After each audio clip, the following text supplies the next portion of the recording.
Մարդկանց ամենամեծ սխալն այն է, որ առաջին տեղում դնում են այն, ինչը կարող են կորցնել ցանկացած պահի, փողը, աշխատանքը, դիրքը, այս ամենը ժամանակավոր է, սակայն մարդիկ շարունակում են հետապնդել արտաքին ձեռքբերումները, մոռանալով, որ իրական երջանկությունը գալիս է այն ամենից, ինչը ներսում է, որքան ավելի շատ ժամանակ է ծախսվում այն բաների վրա, որոնք կարելի է գնել, այնքան քիչ ժամանակ է մնում այն ամենի համար, ինչը գնել հնարավոր չէ, սիրո, առողջության և հարազատների հետ անցկացրած պահերի համար։ Գիտեք վատը որն է, որ մարդիկ դա հաճախ հասկանում են միայն այն ժամանակ, երբ արդեն ուշ է լինում, երբ առողջությունը խաթարված է, իսկ սիրելի մարդիկ այլևս կողքներին չեն։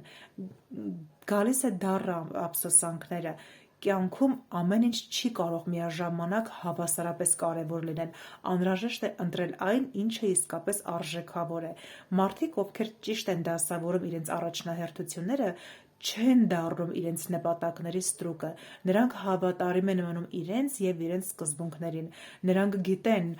որ գոյություն ունեն արժեքներ, որոնք հնարավոր չէ գնել ոչ մի գումարով, իսկական հարստությունը այն չէ, ինչ ունես, այլ այն, ինչը կորցնելու դեպքում ոչ մի դեպքում ոչ մի գումար չի կարող վերադարձնել։